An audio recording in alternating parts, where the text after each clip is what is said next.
Welcome to our Cybersafe Digest weekly podcast, episode 25. Each week, we will unfold the most recent cyber attacks and will provide you with valuable insights on how to shield your business from these threats, along with practical steps and tips to enhance your cybersecurity. Welcome everybody to the Cybersafe Digest, episode 25. I'm Martin Rich, Managing Director of Newways, and I'm here with my colleague, Toby Stevenson, Chief Technology Officer at Newways. Well, Toby, welcome. Nice to see you again. We're going to do something about World Backup Day, which was in March, actually. And I know we're almost in May, but it just proves the ability of restoration from a good backup. So we're going back to March chronologically. Going back in time, time travel. Absolutely. You heard it here, folks. The podcast is talking about time travel. And more importantly, it almost demonstrates the value of a good backup and the ability to restore it.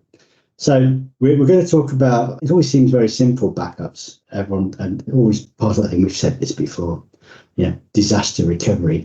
People have the first half well sorted, but not necessarily recovered. We're going to talk about what a good strategy looks like. And if I can just preface this by saying, things have got a whole lot better over the last few years because of the internet and offerings out there. Because I remember those days when you either backed up to discs, goodness me, or a tape drive only, and those were your options, and it provided some risk. Or what does these days, Toby? We've got various offerings. We always talk about good, better, best in our organisation. What's a good, better, and best overview of that? Sure. Yeah, and I think you just to echo your technology, and I think awareness has actually meant that the backup landscape is much better. And phrase I like to use that is backup is easy, but recovery is hard. And I think that's really true. And for a long, long time, people just saw it as a necessary evil. We need to do a backup, and they stuck a tape or a disc in and let it churn away to that, and they got the green tick at the end to say it was done, and it was a pat on the back and move on to the next thing. And we see, particularly in the ransomware era, that actually people are falling short of really what they need if they just take that attitude and that mentality. And I think that's partly the position we're in now. I think the technology has helped massively, and I also think that awareness and an understanding of actually the importance of backup is there. But so what does a good backup look like? So we talk about good, better, and best, and really it's that tumbling down effect that technology has. It's always the stuff that the high level enterprise, financial institutes, those kinds of things are doing, ends up trickling down in some capacity to smaller businesses, and we're really reaping the rewards of that process happening. But what would a good backup look like? So I suppose a good backup really would be something that you can validate as being having completed, something that you can disconnect and take off site or have an off-site copy of. One of the things that's really, really important, particularly in the era of ransomware, is that your backups are disconnected the moment they're finished from running, because the ransomware actors love to target backups because that kind of improves their position. It makes I think it's worthwhile labelling the point just for a moment for people who listen to this. Is that, of course, the concept of backups was all about disaster recovery, and disasters were like natural disasters or fires in the computer room or whatever. Nowadays, actually, you're more likely to be ransomware than you are to have a flood.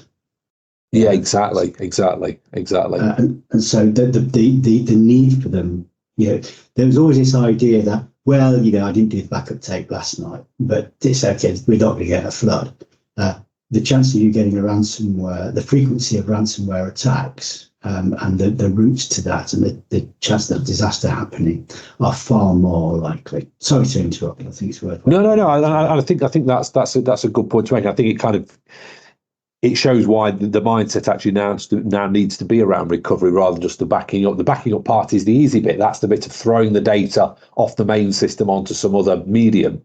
It's using that, doing something with that data that's the hard part, and that's really where the technology helps us. So the very bare minimum is your people need to have a backup of their systems, the data files, ideally system images, but just some means of being able to say, if my primary data set has gone, I've got a secondary copy of that data somewhere else. So as we say, USB drives, tape drives, people may even disk drive backups at home, plug a USB drive in, copy the data to it. If you're a Mac OS user, you have Time Machine, you plug the drive into your computer and it backs up the changes since you last plugged the drive in, and it puts it on that disk, and you take that away and put it in the cupboard. And if that Mac gets damaged or lost or something like that, then at least you've got a backup of all your data files, which ultimately is the important stuff to you, really. The data files are the important things, because the hardware is replaceable, but the data is much harder to do so. But we start to see some limitations around that.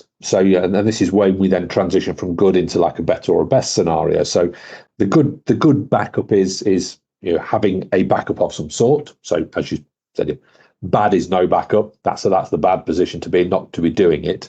A good position is using some a reputable scheduled mechanism for taking a backup of that data, understanding where all your important data is, getting all that data off the systems onto something physically separate, so that if you lose the data or you lose the system that it's hosted on, you've got a copy of that you can use in some other way.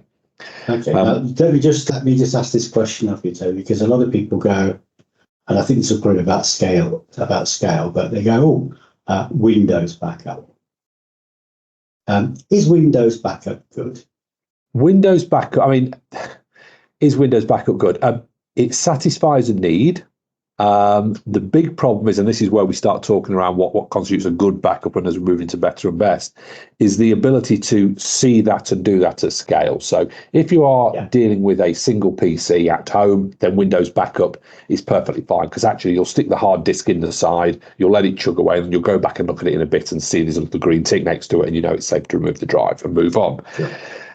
In a business setting, that's not really that practical to do so. It's you have to make physical access to the server, which means you've got to go and sit in front of it, or you're going to do that backup across 10, 20, 50, 100 PCs. It's not really scalable and manageable. And that's kind of where Windows native backup falls down a little, really, is that technically it does what it says on the tin, but we have the technical requirements. We also have the manageability and the operational requirements, which are, how do we look after the backup and make sure it's working and running in as efficient way as possible, because you don't want to be employing someone whose sole job is just to look at the backups.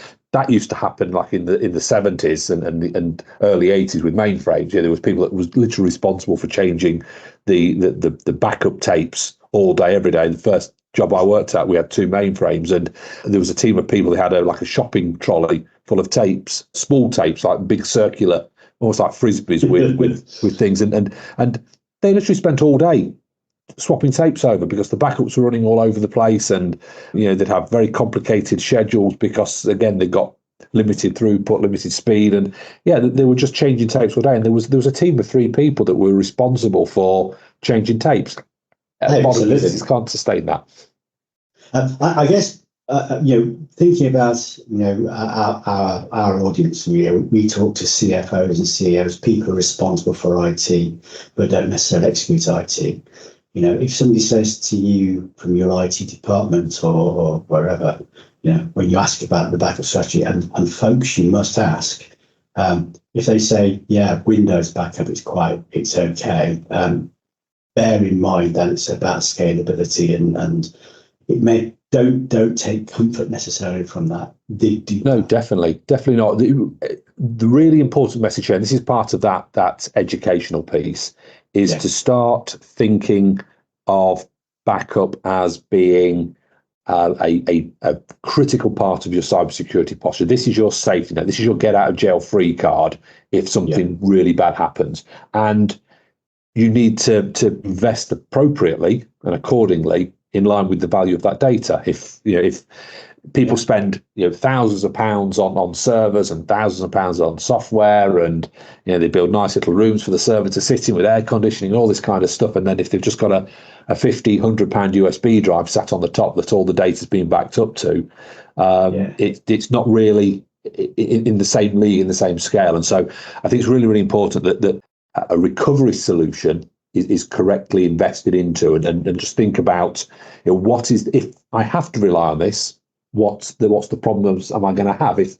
the server goes pop, if we get hit with ransomware? What are the issues we're going to face? We have 2 days of downtime because we've got to restore back to a drive. If we have to restore back to last night's and it doesn't work, and then we have to go back to the one before that, and the one before that, and the one before that. And that's really where then the better and the best solutions start expanding on how you deal with those capabilities. Don't let it be an afterthought. Don't let it be an add-on, which is, for sure. Okay, so I mean, the big change for us really, or for me personally, is that I used to lie awake at night worrying about our customers and their backups, because I was often relying on those customers.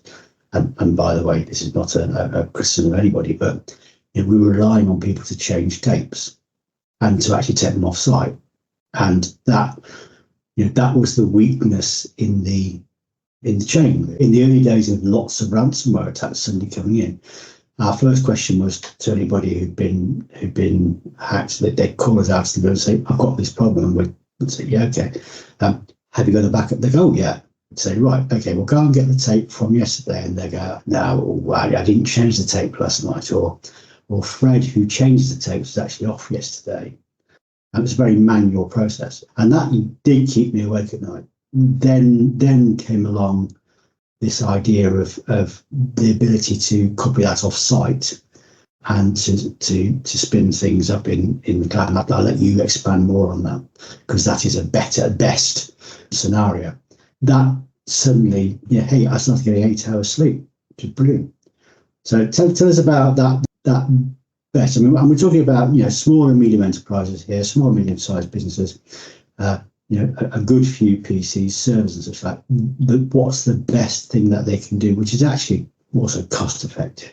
The solutions that are available now are a result of this trickle down effect. So this is what big organizations were doing a decade or more ago, and that technology has now just been democratized and it's more accessible. I think the other thing we also need to realize is that the nature of needing to use the backups to restore from has changed. So we touched on this earlier. Historically, it was chances of fire, chances of flood, that kind of thing, or hardware going pop, that kind of thing. And these were relatively infrequent. They were high impact, but relatively infrequent events, low likelihood of happening. But then when ransomware and cyber attacks came on the scene, suddenly these high impact events suddenly became a lot more prevalent and a lot more likely. So, that the likelihood of these things happening to an organization was much greater than having a fire or a flood, typically. And so what tended to happen was that the original mindset of backing up to a tape or a drive and then taking it off site suddenly just didn't keep pace. And so there was I suppose like a turning point really, where internet speeds that connected the businesses got faster and faster, and it opened up the ability for people to leverage the internet and the cloud to help deliver upon the organization's backup and recovery requirements. And there's a mindset, a methodology that we often talk around, and there's slight variations on it. If I'm being honest, a lot of it is marketing BS, because it's looking through it through a slightly different prism, or just trying to say, oh look, I'm doing this, but I'm doing it a little bit differently, so I'm going to give it a different name. But we talk about the 3-2-1 backup rule, and the idea with that is that we should have 3 copies of data. So those 3 copies of data should be the primary copy, so the one that's on the server, the one that is part of your main backup, and then a copy of that lives somewhere else. So that's the 3. The 2 is that it should live in 2 different mediums. So have one on disk, have one on tape, have one on disk, have one in the cloud somewhere. And that's what the internet speeds and the filter down, the drip down of technology allows us to do. And the one is have a copy off site. So 3, 2, 1. And essentially the way that looks is we have our server sat in the corner. Then typically you have a backup appliance that is taking a copy of the server data and storing it on itself. So that is protecting against the server having a major problem. You've got this copy of the data that is sat locally on the appliance. In most cases, but not all, but most cases, it is disconnected from the rest of the network so that it can't be attacked by a ransomware outbreak or something like that. And then it would then typically send a copy off-site to a cloud service somewhere, whether that be public cloud, so something in AWS or Microsoft Azure, or something that, in fact, the backup vendor is offering kind of as a turnkey solution, but sending it off-site to the cloud so that, again, you've got a copy off-site. So if you lose the building, then your backup is still off-site and safe. And it's the advent of the faster internet connections that allows that to happen, because most people's servers, they are hundreds of terabytes in size. You need to be quite savvy with the way that you deal with that. And I suppose that's the other thing that this paradigm shift in the way that backups are treated, it also helps. So going back to the disk and the tape scenario, it would be a full backup every night. Yes. Which takes ages. And and we would often speak to clients, how long is your backup taking? It takes about 36 hours. Yeah. So you're only getting one full backup every 2 days. That's more not a great position. And more importantly, sometimes the business would be that they would arrest the backups, they'd stop doing the backup because the backup process was locking records on their systems, locking files on their systems, they couldn't operate the business. Absolutely. I've done system sizings before, looking at system usage, and by far and away the peak time of usage is when the backup runs. Yeah. Not during the day when people are hitting the database and opening and closing files, when the backup runs. And if that's happening for if that's happening for 8 hours overnight, no harm, no foul. But if that happens to run through the working day as well, people are going to start to complain and not going to be able to do things because the server's getting absolutely hammered by the backup process and the people trying to do the work. So the backup appliance, this separate server, whatever you want to term it, however you want to implement it, because it's sat there next to the primary set of backup data, it allows us to only back up the changes. So we could call it, some refer to it as a differential backup, some refer to it as an incremental backup. So, but the point is here, we're not backing up all the server all the time. So we take one backup, and then we can then back up the things that have changed since then. Yeah. So what that means is that backup window can then become really small. What that then also means is, because the backup window is really small, we can run more backups during the day. So that means then that we've got more positions to recover from. So again, back in the day with the one backup per day on the tape, that was your best recovery position. You go back to last night. So if you have a failure at 4:00 in the afternoon, you've lost a whole day. You have to go back to the previous night. Hopefully that was okay. If not, you go back another and another until it's fine and it's working. With these more modern solutions, the modern take on things, because we're running multiple backups during the day, maybe every hour, every 2 hours, every 4 hours, whatever the business needs are, we've got more opportunities to go back and lose less data, because we can't gloss over the fact that if you get into a recovery situation, you're going to lose some data, because there's the period of time from your last backup to when the incident happened that's caused the server to go pop or the data to get lost or whatever. And what we want to try and do is really minimize that window. And that's what these kind of incremental differential backups allow us to do. Run more backups in the day, so we reduce that time window where data has to be rekeyed, re-input, whatever. This is an important thing to recognise, is that if you're in a situation where you're doing hundreds of orders per hour, then you want to back up more frequently, because going back to a point in time the further you go back, the more work there's to do. If you're in a business which is only doing a couple of orders a day, maybe at high value, then you won't need to necessarily back up that frequently, and that will have an impact on the solution and the price of that solution. Exactly. And I think that the complexity and the way that different systems integrate these days as well is also a factor in that. If you're taking orders in from a website or something like that, you've got to think about how you can replay those without double shipping and double billing and all that kind of stuff. And that's a really valid point, which people don't necessarily always recognise, is that just backing up is one thing, but actually if you're using a website, a CRM system, plus a manufacturing system and a manufacturing execution system and a separate warehouse system, coordinating all those transactions and getting it right and going back to the point in time will be more difficult. Yeah, exactly. And it's a challenge, which is why repeat again. backup is easy, but recovery is hard. There's a lot of things to think about. There's often a lot of moving parts that can't just be solved by a backup on a single hard drive, single USB hard drive.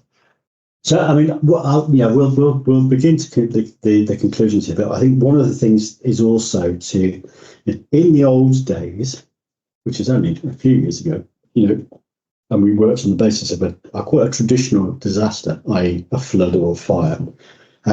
The idea is that you would go and replace the equipment, so you buy some more equipment, or you pay a lot of money to have somebody on standby. You get equipment, you set it all up. You would then load the backup onto that system after having built it and got it working, and then you put on all the old transactions that you missed, and then you probably put on all the transactions that you've taken in the meantime, if you were lucky enough to do that. And that backup, that recovery process could actually take days to weeks.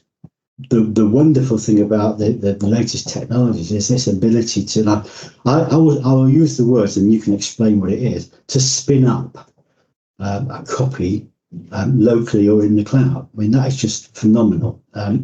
Expand a bit on that for me. Yeah, sure. So again, it's all part of this drip down of stuff that's come from enterprise and big business. So one of the things that we've seen over probably the last decade or so, probably longer, is a real explosion of virtualization technologies.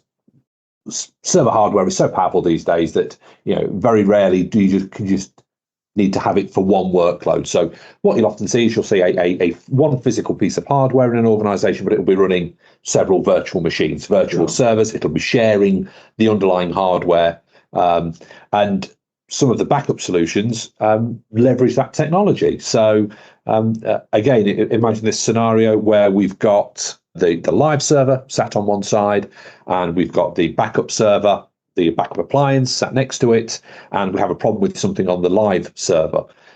We can take the last backup point, or a lot of these solutions will take the last backup point, and they will turn those into a virtual machine that can either run on the production hardware, so your normal server, or on the backup server, the backup appliance itself, or in the cloud. So what you've got is this ability now that rather than waiting days, weeks for hardware to be fulfilled from the supplier, get to your site to replace the broken one or the lost one or the burnt one or whatever it is, and then have some days of commissioning and then data being copied back on from your backup, we can say, okay, well, we did a backup an hour before that server went pop. We'll just spin that up. We will take that last backup point and build a working machine out of that and start it up. And the beauty is that it's got all of the settings in place, all of the software already installed, all of the data. And what it means is that we can get organizations that are using this technology back in business much, much quicker. There's two acronyms that we'll refer to. We've got the recovery time objective, or the RTO, and that is how quickly do you want to get stuff back? What is the amount of time we're willing to have downtime for before we're back in business? And then we've got the recovery point objective, which is the RPO, and that is how much data we're prepared to lose. What is that point in time we want to go to? And before we had all of these new, they're not even that new, but the current breed of backup and continuity solutions, you'd be looking at days at best in most cases to restore a server, because as you say, you've either contracted with an organization to bring you a server on the back of a van that you can run from, or you go off to your preferred supplier and order a server, and that takes 2 to 3 days to come if you're lucky. We're now living in this era where everything is built to order, so nothing comes quickly anymore. Nothing's on the shelf because it obsoletes so quickly. So everything's built to order. So you can't just walk into Curry's PC World and pick up a server and take it home. You have to other retailers are available, by the way. So, of course, yeah. But you have to typically order it, and it is built to order, and it will take some days to arrive.